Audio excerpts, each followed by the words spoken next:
All right. He believed in the father can have a wage where he can take care of that family without having her going to 2 jobs, he's going to 3 jobs, and no one's there for the family. So I want to ensure that we have a working, livable wage. Another thing that I want, and I heard that so often, was the SB 202, which is the voting rights bill. Not so much is some things we can change. You know, people can bring water. It's the fact that absentee balloting or it can't be where you can pass them out like we did in 2020 during the pandemic and we had so many votes. Can't do that anymore. When I'm getting elected, when I am elected, right. I will make sure that portion is going to be changed in that SB 202. We'll knock it down piece by piece by piece, because that's strategically what you do. You don't at a time.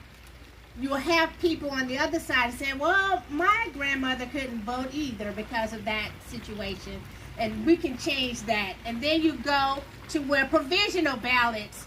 I know about provisional ballots because the reason why Abrams came so close in 2018 was provisional ballots. I know because they sent me down to Echols County, close to the Florida border, to get them to count those provisional ballots. I got up at 6 o'clock in the morning. I was down there when they opened at 8. They didn't expect me because they knew I was going to fight for those 5 or 6 votes that she got. In every single one of those counties, I went down there and I was at their door. They didn't expect it. It's like, we don't have an email for you from your office telling you're going to be here. I said, check it again because it's going to be there. It's there. She did, and they checked it, and they was like, well, who is this person? I'm the person that's going to be fighting for you whenever I'm there, regardless to if you're in my district. I remember in Lincoln County, and I don't know if y'all heard about that, they were in the news. They wanted to have one polling location in one county. They had currently 7. They want 1.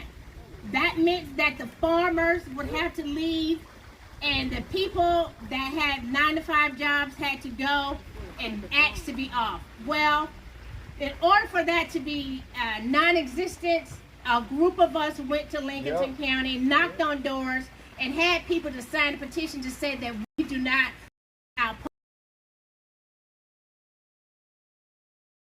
from the fact that, yes, I will be a politician and I will be a legislator.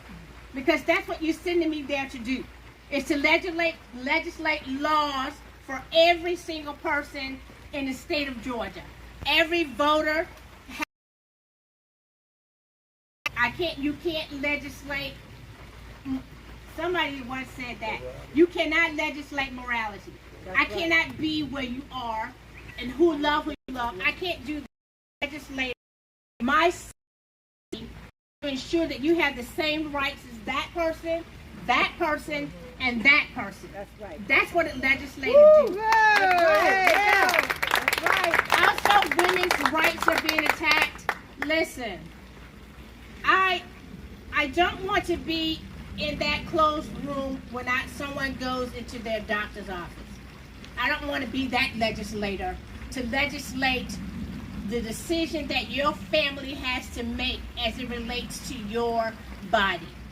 There's a legislator now in the House of Representatives now. She's running for her seat again.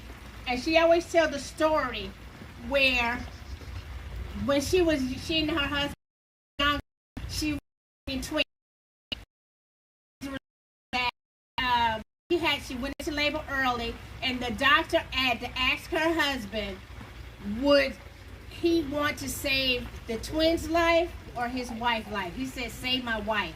And the reason why she talked about that and why it's important is because if that discussion had come up in under Brian Kemp's Georgia right now, the doctor would be in jail because he wouldn't have the right to make that decision whether or not his wife was going to live are going to be protected for their a baby to term, to ensure everyone in their family at this 50 right now. And we don't want that to happen. We do not want that to happen. So, in all of the 50 states, we have some states that have no abortions. We have states that have different laws, and it's not federally codified. So what we're going to have to do is going to fall into the hands of who's in the legislature, who is in control. So when you get back to communities, that you always down the take of the governorship, then we will be able to be in charge, and therefore we would say to our constituents in the state of Georgia, your voice matters and your votes matter, and we are listening to you, and we're going to do the right thing as it relates to Georgia. And so goes Georgia, so goes the rest of the states, United States of America. Right. So we want to ensure that the state of Georgia will say it's going to be a woman's rights to choose. It's not for me to say, and that is why I'm running for this seat. I believe our democracy is at stake, and I believe in democracy. I'll tell you this, Martin Luther King said this. He said, a genuine leader does not seek consensus, but rather he molds consensus. And what does that mean? It means I'll be a genuine leader in your community. I will go there and I will fight for you as that leader, but I will also mold consensus and be there to strategically, logically, and develop relationships with people that may not be on the same side but on the fence of my side, and therefore I will mold that consensus so that it will be better for the whole state of Georgia. And that is why I want to be your representative in House District 68. Yeah. Who is that? That is Northwest Fayetteville. That is Tyrone and Peachtree City. That is the city of South Fulton. There's Fairburn. That's Union City. And I'm not going to forget about my voters in College Park. So that is the whole district of 68. And my name is Tish. You can reach me at TISH, the number 4, Georgia, the word Georgia.com. And therefore you can go there and see the things that I'm doing. Before I got here, I went to Serenbe down in Chattahoochee Hills, because I'm also the Cloud Reality chapter chair. I don't just talk about it, I go there and I be there. I saw an EV bus there, and I want to be able to bring those funds from the transportation bill, from the Inflation Reduction Act that President Biden just signed, down to the south side, south of the airport, so that we can ensure that we can have EV buses. That's right. We want to be able to not be able to plug at the airport and then just go to our homes 20 miles away, or we have to go even further than to plug our utility vehicles up. We want that based upon your zip code and where you live. Energy is not supposed to be for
duties. And at that time, he ensured that we knew about our rights. And at the time, I didn't know what his preference as to who his mate was. But as I got older, I got to be in my 20s. He, you know, he was, he loved who he loved. And when he died in '92, I believe, that really hurt me because he taught me as an individual what my civic duty was, what my rights were, and that I should fight for them. And I've been fighting ever since Mr. Metcalf, my history teacher, taught me the history of America and how important it is to be involved in that. So to answer your question, yes, I will be able to go to the House of Representatives to look at that and ensure that in our county that we have other options, because 9 to 5 during the day is not going to work. And I believe as our county grows and as it turns to different then we will like they have in Fulton County. They have a coalition. They have effort in making that sure that change.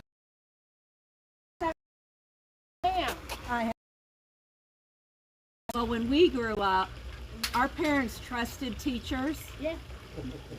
How? The worst thing that happened was HR 1084. Yeah. If you don't know what that is, please Google that. That is Parents' Bill of Rights. Where educators are told what they can and cannot teach in their classroom. They can have a student that said, Mom, they taught us about John Lewis, or they talked about Diane Nash, or they talked about Fannie Lou Hamer. Fannie Lou Hamer was a person in civil rights that you have to learn outside of what's on the curriculum because it's not taught in the classroom. She was a fighter that she stood up actually to the Democratic Party to say that the things that they were doing in the party was not right and they need to change it. So the teacher, an educator, cannot go against what's in the curriculum. So if it says that you teach John Lewis in February, that's the only time you teach John Lewis in February. That's not something that's why we are losing a lot of the teachers. Educators that are smart, intelligent, getting their master's degrees. But when you're in this, it does not believe that education is valued because of how much they pay the educators. In this county is $47,000 to start with. In Fayette County, over in Clayton is less than that. That's not anything that Mississippi is better than or less than Georgia. It's just the fact that we need to have teachers in our state that is going to be teaching our future generation because that's what they are doing. I would want my teachers, educators, and the people surrounding them. And there's nothing wrong with that. They're getting their money. They're fighting. Unions are fighting for them. But the educators are not getting the same amount of money that someone that is welding and somebody taught him how to weld. So, to me, that needs to be changed. I think educators, their rate of pay needs to be increased because they have a lot of things other than teaching in their class. They have children that they have to care for 8 hours in a day, more so than they do with their parents. So to answer your questions, we have to change that HR 1084. We have to make it sure that our teachers have the wherewithal to go out there and teach history as it is written. I don't know what CRT, I'm not going to bring that up, but we do have a history in this country and it needs to be taught so that we do not go back to the history. HR 1084, I will work on that to not get that. Fayette County got it made, but we really don't in the healthcare system. Yes. If I've traveled in all different can do, all of the health people. So, given by the federal government. How many people in here? Everyone in here pay federal taxes. When the state of Georgia was given pension money up under the I think it's 3.5. Have a gynecologist there, center in rural Georgia.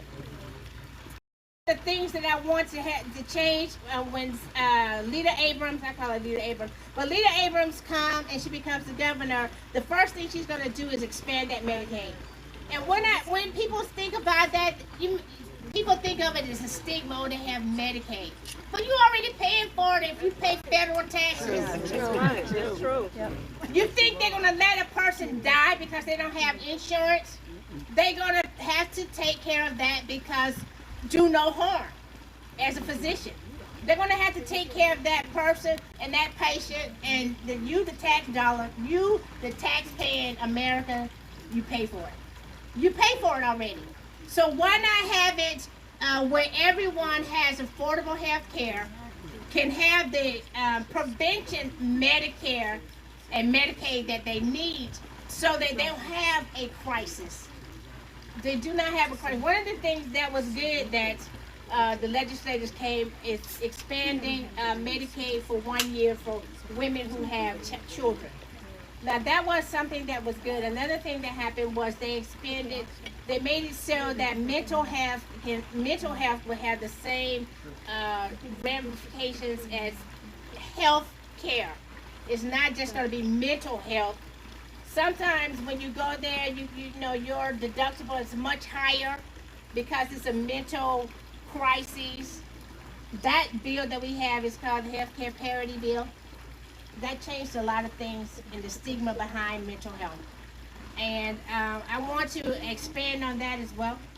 So I think that was the last question. Again, that's Tish, the number 4, Georgia.com.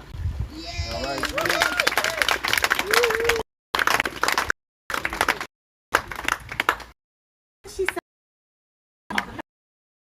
Just to get out the votes, another thing that we have to do is market.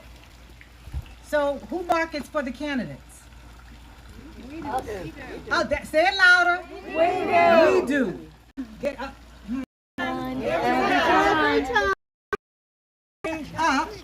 Another of our Georgia House candidates, Georgia House District 74. Mr. Harris actually ran last year. And he did it because they actually came to him and asked him to. And he said yes. He had no idea what he was getting into. And he did a pretty fantastic job with not a lot of resources. So we begged him, and he, decided to do it again. Yes, we did. We begged you. We did. We twisted your arm. So Mr. William Harris describes himself as more of a libertarian. Liberal. He's a big proponent of the legalization of cannabis and describes himself, and we can vouch for it, that he is a working class Georgian, and that is the constituency that he is most concerned about. So he's also a papa.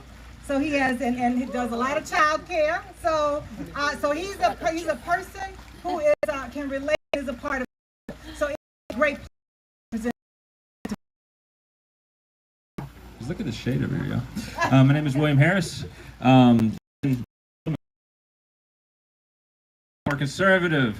All of this said, like it was mentioned earlier, we need money. We also need people.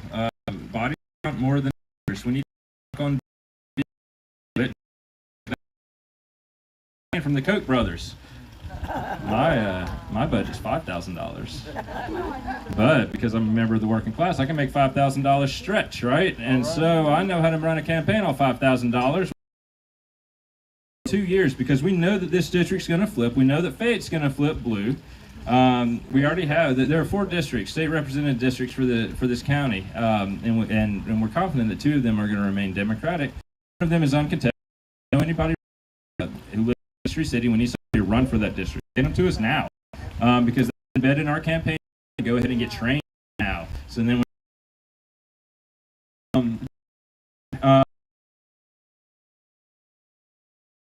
we can rely on everybody every 2 years. That's exactly what I'm building this year, and that's what you guys are actually helping me build. Just being here, you're helping out the candidates. We need you guys to follow us on social media. So one of the simplest things you can do is just share our posts. Because social media algorithms kind of respond to that kind of stuff. Comment and share. It helps us out because it's pretty much free advertising, right? In other words, you have to spend your money. I don't want to spend your money. You're sending me your money. If I could save your money and spend it on something more effective, I would. I am running on a campaign because in 2020 I actually ran on a very heavy platform policy position kind of campaign, but I learned that the Republicans, because as is mentioned earlier, I do represent the working class in more ways than one. If I were to tell you how much I make, everyone here would probably think that I was just very impoverished, which you would be right? Because I work for a working class. I do own my own business. I am blessed that even though, like I am in that regard, I do own my own productivity. But I am interested in raising our wages. The Georgia minimum wage is $5.15 an hour. There are conditions in this state where someone can make that amount of money legally. It's based on how many employees they have, and it's based on if they engage in interstate commerce, which most companies do nowadays. Most people pay $7.25 that the federal mandates.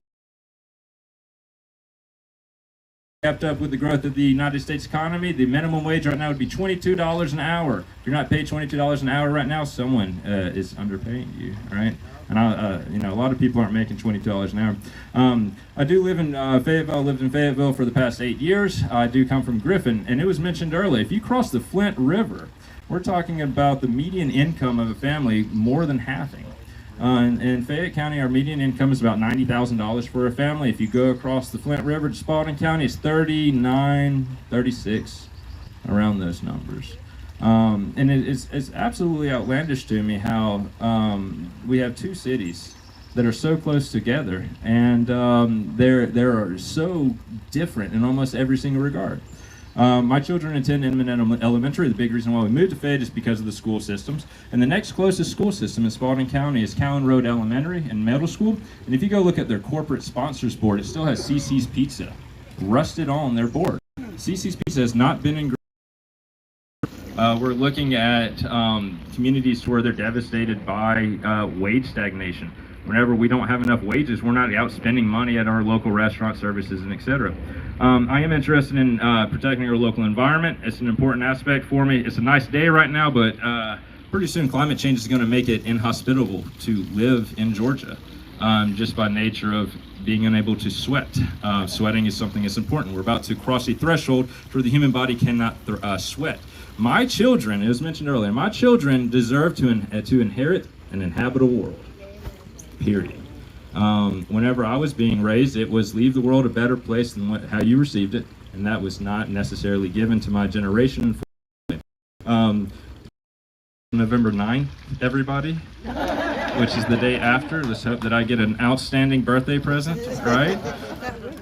I am also campaigning for expanding healthcare. I believe everybody's already mentioned the expansion of healthcare. We have 1 million people in can those individuals. It's not an issue you can't afford, it's that you can't get, period. And so your choice is to pay out of pocket for everything or not to seek medical help. And the vast majority of people don't seek medical help. And so therefore we have neighbors who, because they are uninsured, literally die because of this. This is a life and death issue. Whenever we're looking at the state of Georgia, we always hear we're the best state in the country to do business. Why aren't we the best state to invest in our healthcare and education and all this other kind of stuff, right? It's like whenever we're talking about look at how communities can come and join our Reach Brothers. They give my opponents $100,000, right? Boo, yeah. But you know what they did do? They came out and they said, you know what? Whenever we do cover activized medicine is helpful for us and it saves us money, and I think we can go along with them as well, right? They agree with our position. So why is this an issue? It's already mentioned. We're already paying tax money on it, right? And the last, we do need to legalize country. You're 3 times more likely to be thrown in jail for this. And an important aspect of this is that we're always told the 13th Amendment, the Amendment, slavery is illegal unless if you're convicted of a crime. And the United States has the highest per capita and the highest total number of prisoners in the entire world. And so whenever we start looking at things like, oh, well, you know, our prison systems pay $0 an hour to prisoners, right? And you can be a legal slave as long as you're convicted of a crime. Then we start to find situations where people are going to start to make up crimes to start to fill up our prisons so that we can start getting cheap labor out of it. And that's just how it works. And we can actually trace our prohibition on cannabis to this. It's a racially motivated law, it's a racially enforced law, and it's time that we get rid of it. It also wastes a tremendous amount of taxpayer resources and time, and overfills our jails. And it's time that we expunge everyone who has a non-violent record, drug-related offense on their record, and then we start to invest into the very communities that the quote-unquote war on drugs devastated. My name is William Harris. Please remember my name because I'll run every 2 years. This is District 74, and the district is basically South Fayette. Please look at my website at representativeofthepeople.com. You can actually go in there, text me, call me, email me. I make myself very accessible to anybody. And thank you for your time. Thank you. Yay!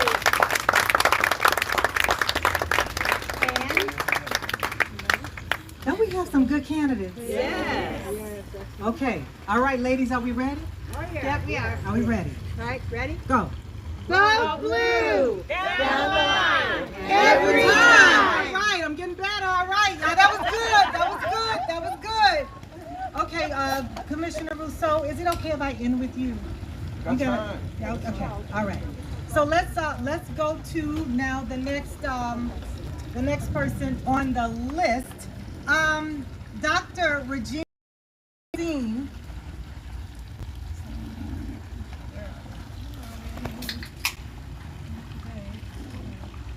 Sorry, y'all. A little bit. All right.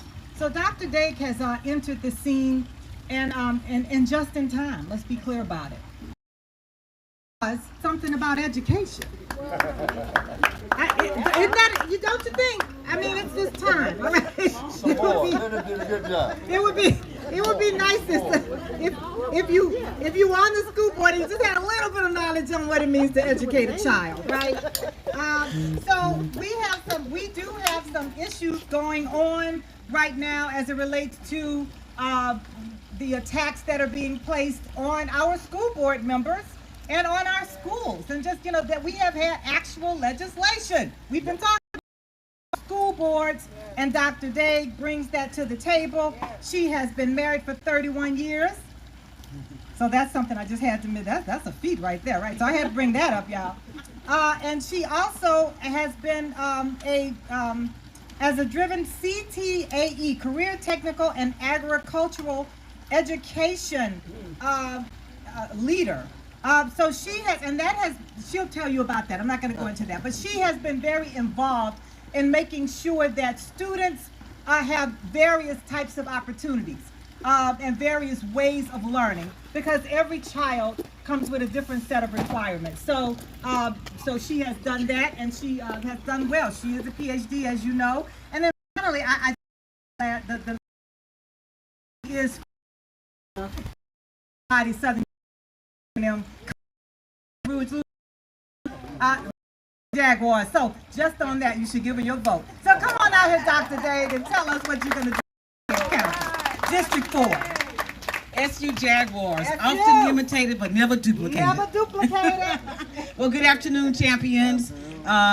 Thanks for the meet and greet, to our hosts for bringing us here today with the gathering. I am Dr. Regina Dade, and I am the candidate for Board of Education District 4 here in Fayette County, Georgia. I do believe it's time. I'm a lifelong educator. I've been in education all of my life. I have my undergraduate degree is in education. My master's, I took a turn in computer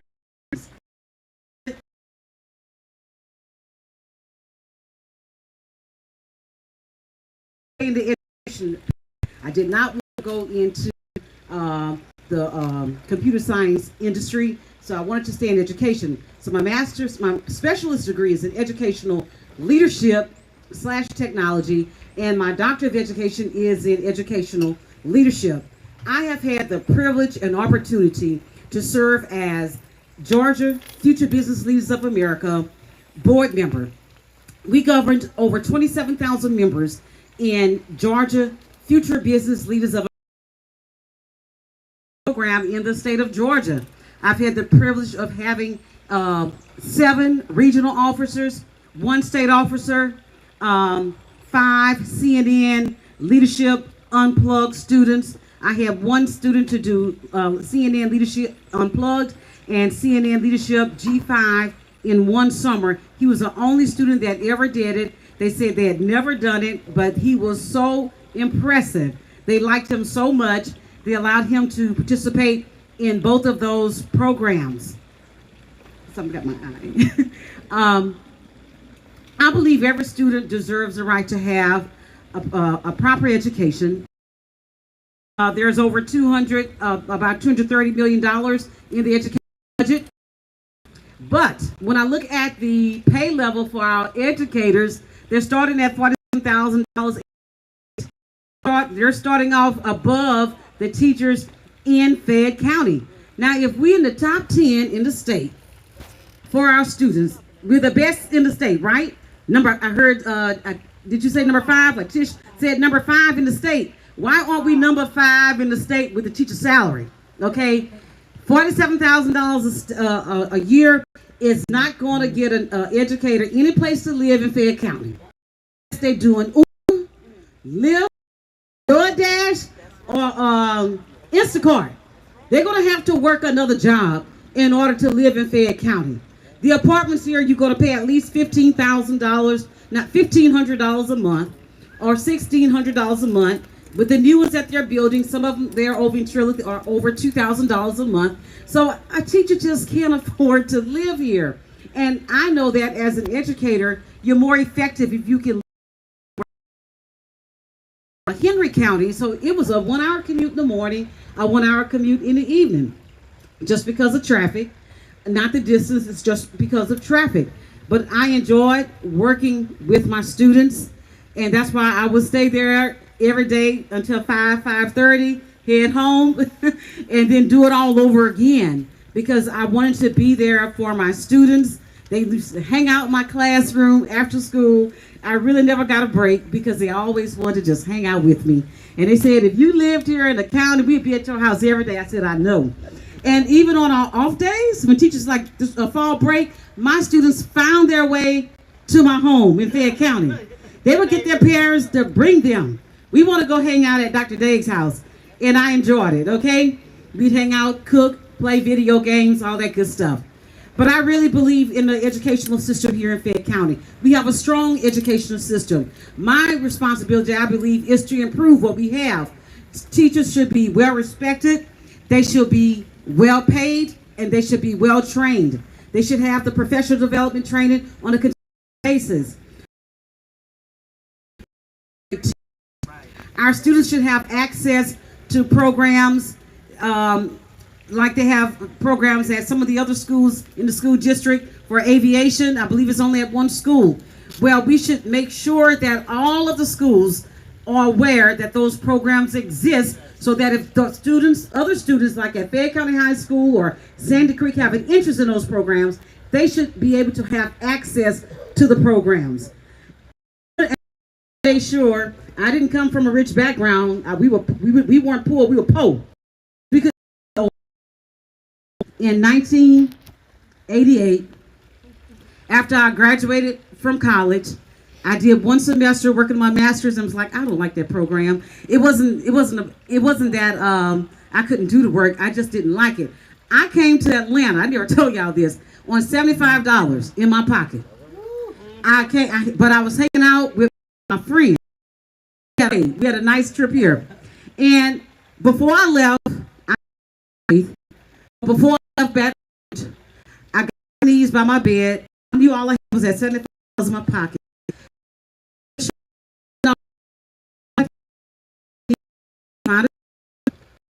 Found a job and find to live. I had a girlfriend of my sister told me, you can stay with me for 1 month. Because back then, things were popular. They were calling us yuppies back then. Y'all remember that term, yuppies? Young urban professionals. Okay. But anyway, things worked out for me. I started working within the first week. Within 2 weeks, I had my first brand new automobile. And nobody co-signed for me. I got a call from Baton Rouge. They said, "You've been approved." I said, "How I've been approved?" They said, "I don't know. Get down here and come get your car." And I ended up with a brand new red Nissan Sentra. And nobody signed for me. I still don't know how that happened. I just don't know how it happened. But it did. Yes, that prayer. Like I said, it wasn't a fancy prayer.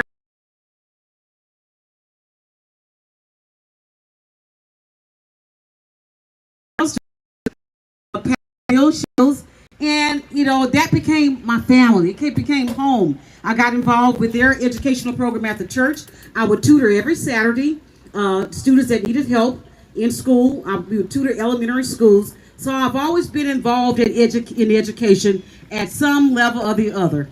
I served with my husband when he was youth pastor in Baton Rouge as the executive director, and he dealt with the teenagers. But then all these little bitty kids would come to the meetings, and they said, "What are we going to do with them?" I said, "Okay, I'll take them." So I put them in a room, and I created a program, and I worked with the little kids on Friday nights.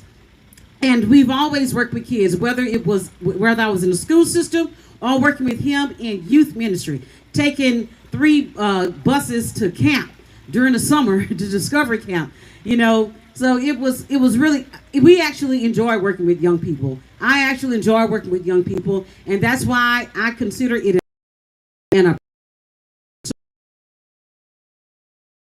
no matter their background, no matter their race, no matter their color or religion. We should treat everybody with dignity and respect. It's the least. I went to Middle Georgia University down there in what's that little town? Cochran. He went to the university in Cochran, earned his associate's degree, graduated at 17 years old with an associate's degree. 3 daddy for all the hard work and all the years that we put in, getting you through school, dropping you off, picking you up, getting you ready for different events. I said, that's for us. You're going to march yourself across that stage, okay? So I would like to see other students do that program. It's not dual enrollment. They actually go to college. He was a part of the Georgia Academy.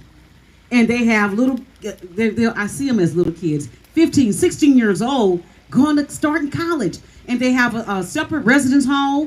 They're in there. It's just them. They have their own recreational hall. They don't mingle with the other students unless class.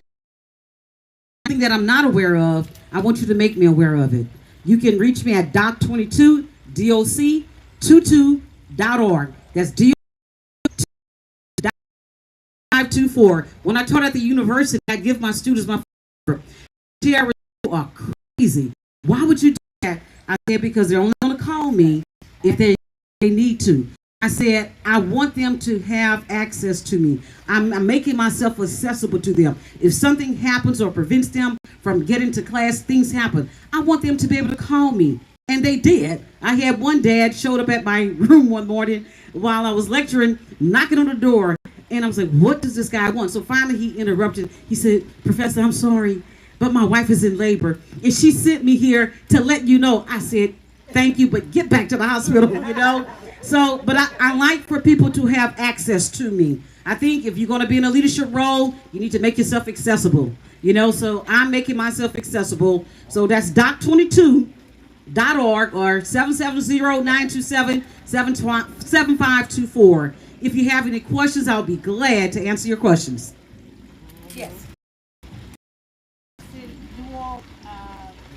Whether you're in high what are you going to do in Fayette County if it comes down to our school board and they make the decision, okay, a lot of people benefit from that program where they were in high school and they were earning their associate's degree and they were able to have 2 degrees at the same time. And it's going to fall back to the county level on the school board. So what is your position on whether the school board will be able to pay or not pay, what do you think about that policy on this enrollment? Dr. Day, can you repeat the question? Just a summary. Yeah. The question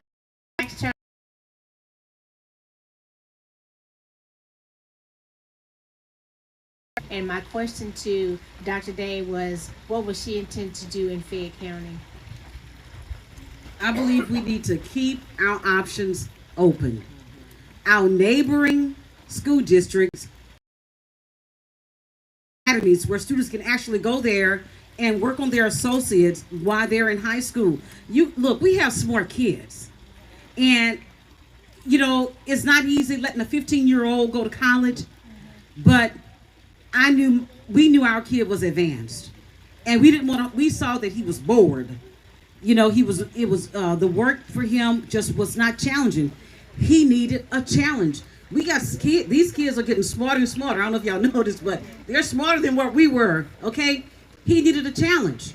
So we had to make a tough decision about whether or not we would allow him to participate in that program.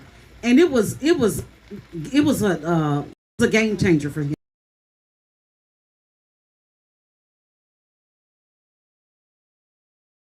I'm gonna be honest with you. I think students are pretty much done with high school at the end of 10th grade anyway. They should be working on what they're gonna do after they graduate from high school or getting ready for college. And many of them are ready. If you can do AP, you can do college. Because not all colleges actually accept the AP courses. So if you can do AP, you might as well take a college course where you get college credit. And what's that going to do for the parents? It's going to cut off some of that tuition. In 4 years of tuition, you're going to have 2 years of tuition.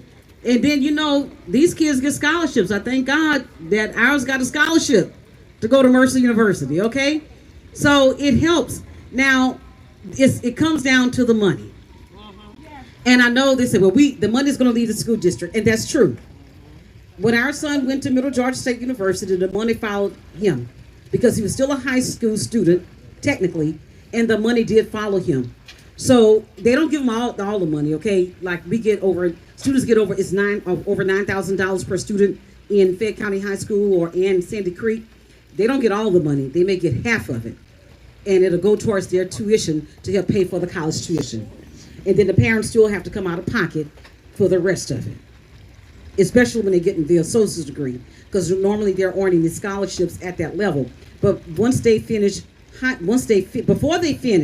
the associate's degree, they need to start applying for scholarships in August before graduation. If they're going to graduate in May 2023, they need to start applying for scholarships in August so that they can get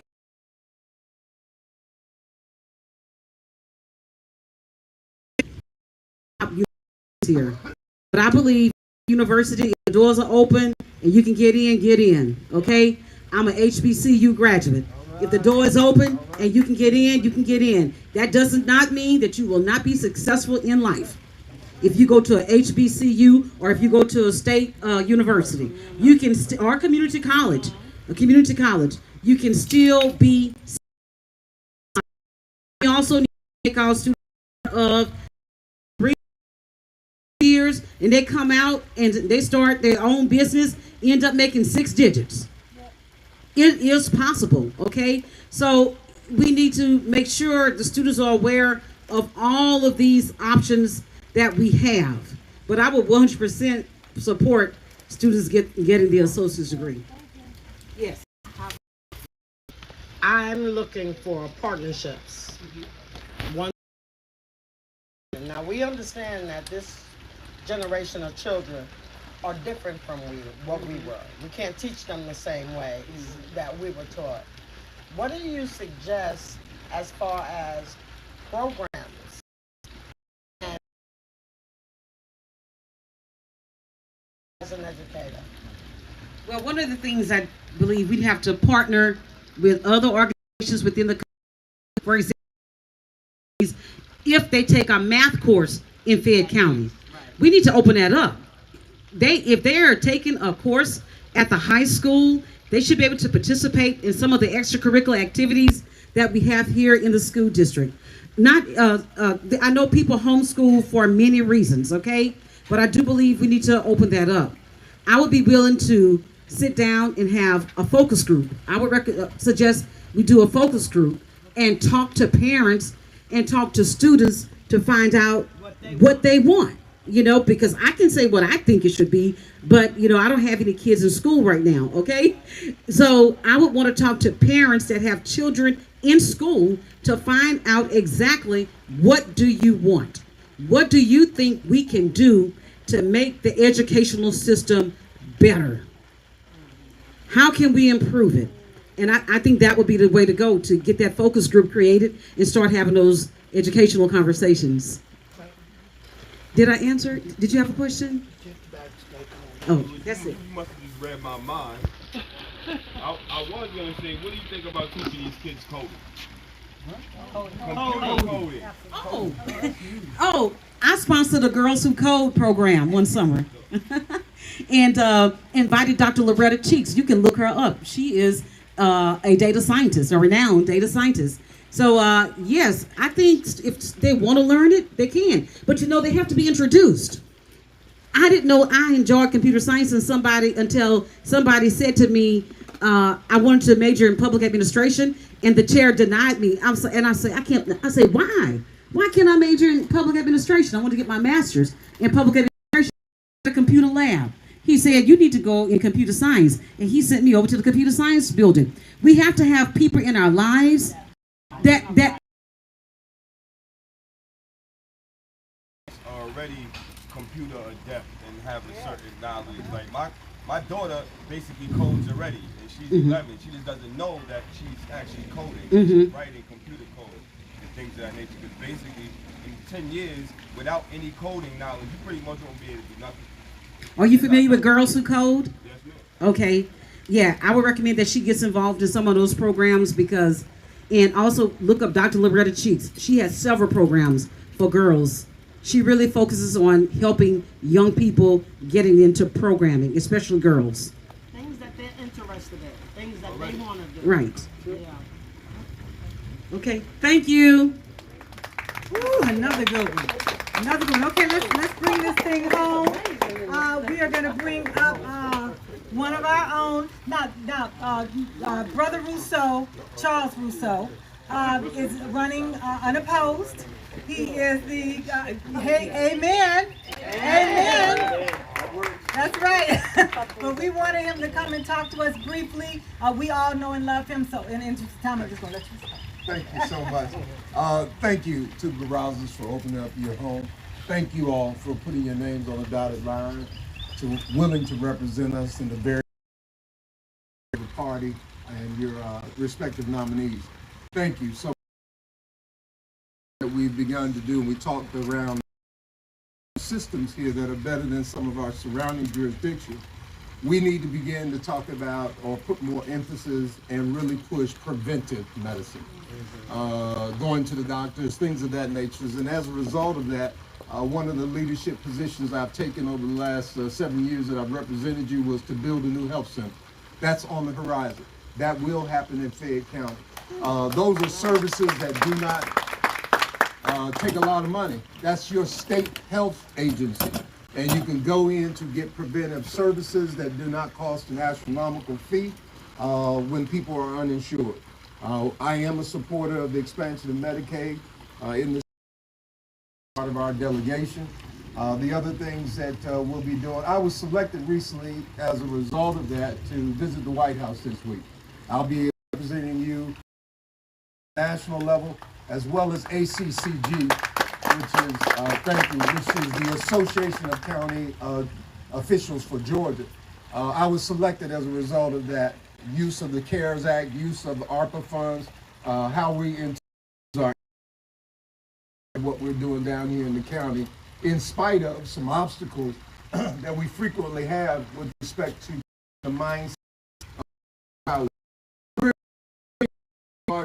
service. Cars, widgets. Your dollars are supposed to provide services. That's what tax dollars are designed to do, by and large. Libraries, recreation centers, health facilities. But we put an overemphasis, and I did not like this term and do not like this term, but I understand the term, defund the police. We put an overabundance on the funding of public safety, jails, and courts. It's overabundance, and some are out of balance. And they neglect the human services that, resources that are needed in some communities. And so we're beginning to look at shifting some of those resources so that we do have a recreation/community center. We have never had one in the history, 200-year history of this county in the unincorporated portion. You have recreation centers in Peachtree City, but none in the county. First ever recreation and community center in the history of the county. Again, initiatives and human services that I've been pushing, and luckily, my colleagues have finally seen the wisdom, and we've begun to allocate resources to those areas. I will continue to work for you on your behalf, be available to you as your servant leader, and look forward to another 4 years of seeing those things come to fruition as we continue to expand our base of democratic principles. I am fighting for the relationships that we have with respect to healthcare. I am fighting with the relationships we have with livable wages. We continue to have those conversations, and with you all's assistance, and we turn this county more bluer, I'll have some people on the board that can work with me, and I don't have to always convince 4 other individuals that seem to be lined up against me every time I open my mouth. But we'll continue to work with that way. So again, thank you for all the work that you all do. Thank you for your support on my behalf, as well as my family who serves. It's a joint. First responders? Yeah, I'll be happy to. The question was the increase we gave to our first responders. Over the last 3.5 years here in the county, roughly a 15% raise to our staff. Steady. However, your property values have increased, so we'll see what is called but your values of your property in terms of your assessment went up. And so we used those dollars. We thought we might need to raise it to be able to attract, recruit, and retain our officials. You wholeheartedly what needs those positions, our teachers ways that they don't have to go outside and have second and third jobs. But we did do that in the last 3 years. It's incrementally jumped. We did 19.5 just this past year. Realized more money, so they consider that an increase in income from us from those wages. But your millage rate stayed flat, so you are paying more. Let me rephrase that. We are paying more. People often forget when we make those votes. We live here too. We have to pay the same doggone thing, and so. I'm asking you all to continue to get out, motivate our people to be engaged in this thing called public service, voting, advocacy, to change how we view some of the critical services that we're supposed to be providing. Yes, sir. I know that you're running unopposed, and that's great.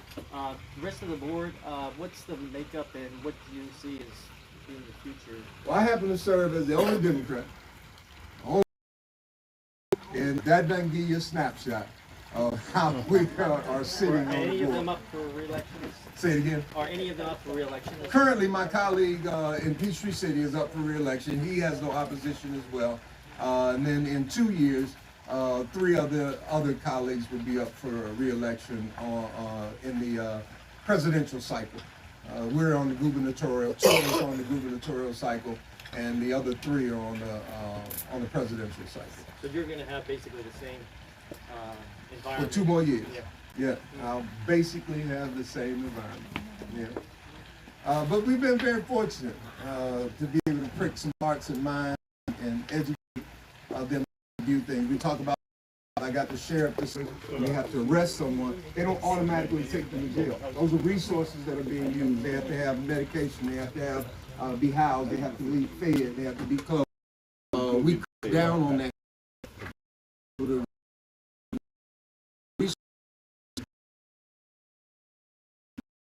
Collaborative community services.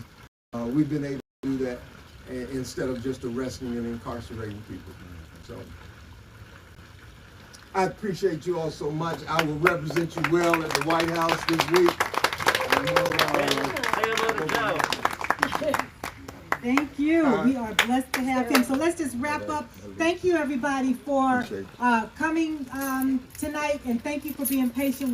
We did run a little bit over, but you were amazing. So give yourselves a hand one more time for being amazing. Just one more announcement. When we are trying to get out the vote, one of the things that we have to do is talk to people. Everybody repeat after me. Talk to people. We got to talk to people. Knock on doors, talk to people. Everything that I want, this is what I want you to tell them. When you're talking to them, this is what you have to say. First of all, what time do the polls close every day? 5 o'clock. What Saturdays do we have open to vote 9 to 5? 2 of them. The 22nd and the 29th. Those are our 2 Saturdays. How many drop boxes do we have? Where is it located? Inside. What time do you have to get to the drop box? 5 o'clock. Can you challenge, can a person come and challenge a voter in the poll? No. No. You cannot. You cannot go to a poll worker or a poll observer and challenge anybody. That has to go to the Board of Elections. Okay, how many of you are signed up to be a poll observer? 2 events that I want to announce. On Friday, as most of you have heard, we are going to have a Warnock rally at 1:30 p.m. in Peachtree City. So come out. The information will be on social media. But Reverend Warnock will be out there, and we will be golf carting to hear him speak. It's going to be a lot of fun. 1:30 Friday, October the 21st, and then on the 22nd, what do we have? Saturday, roll to the that's roll to the polls, and that's going to be in Fayetteville, Peachtree City, and Tyrone. I'd like you to be there. We don't have long, huh? We are rolling and strolling. We have Corvettes who are rolling, and we will be strolling. We will be at the sites, waving signs, saying, "Hey, ho, vote today." We're gonna do it. I'm just kidding. Anyway, it's gonna be fun. No, sure. We will be. So.